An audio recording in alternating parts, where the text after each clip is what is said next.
What is good, all my gamers out there? It's your boy AMB for Light 91. If you already didn't know, and tell you guys are watching some of that sexy metal on Warfighter. Now I am bringing you guys some sector control gameplay, and I'm using the HK G36. Now I know some of you guys may be scratching your head right now and saying, AMB, where did you get that camo from? Well guys, this is one of 3 camos you can get if you buy yourself a Slim Jim. Now I personally don't like Slim Jims myself, but I was like, hey, you know what, it won't hurt to actually get these camos. Now I know that not everybody has these camos yet, or you cannot buy them because I know there's some parts in the world that do not have Slim Jim, if I'm not mistaken. So thought I'd showcase this sexy eye candy camo for you guys right here. This is a desert Slim Jim camo. So if you haven't got yourself a Slim Jim yet and you're able to actually go buy yourself one and you like this game, I don't see what's the harm. It's like $1.20 or something. But anyways, I'm not here to actually talk about these camos. I'm here to talk about this underused weapon right here, the HK G36. Now, it's no secret out there that the more popular choices for the Spec Ops class are the MP7 and the AK-103 bullpup, and even the MK18. Those are really the more popular choices because they all do pretty well at close quarters. You know, that's what the Spec Ops class is for, close quarters. And this gun, not so much. It can do somewhat well at close quarters, but I wouldn't say it's as good as those guns. And I think that's what turns people away from this gun a little bit, and that's why it's unpopular, because it's a little bit more harder weapon to understand and use. Now guys, one thing that this weapon does have that the other guns in this class doesn't is range. That's right, buddies, range.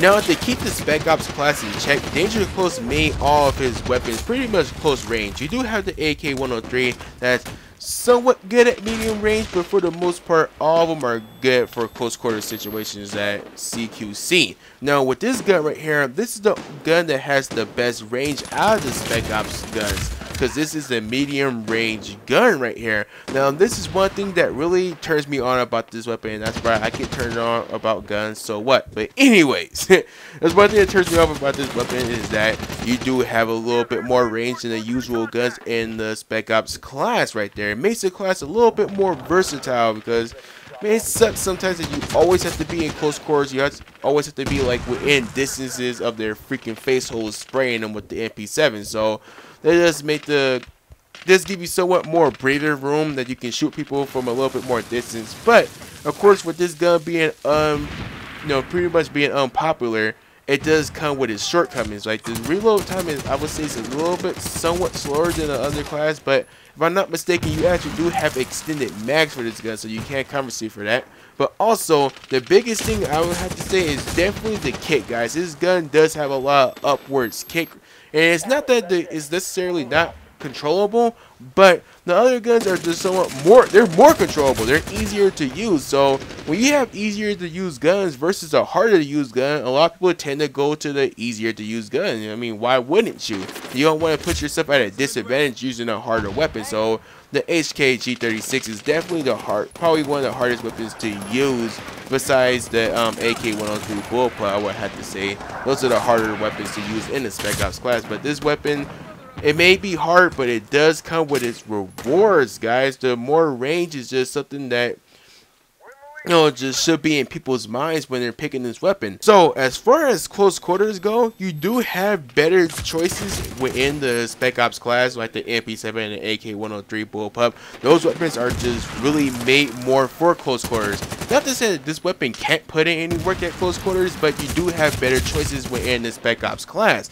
But if you're looking for that ranged weapon within the Spec Ops class, then definitely do give this weapon a try right there. I think it's important that people should know that this weapon is the ranged weapon within the class, and it makes it more versatile. Like, it makes the Spec Ops class a little bit more versatile. You can handle opponents at more longer ranges, or at least at medium range. Getting back to the gameplay for just a second, look at this sexy ass kill feed with the A10. Now usually I use the RQ7 Shadow because those offenses or prayer actions are usually a hit and miss because they get called in really slow.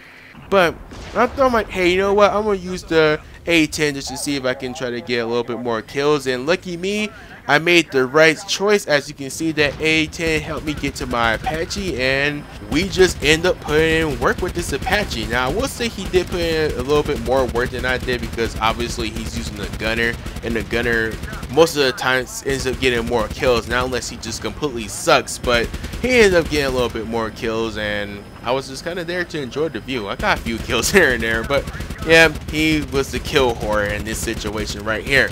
But anyways, getting back to the topic, guys.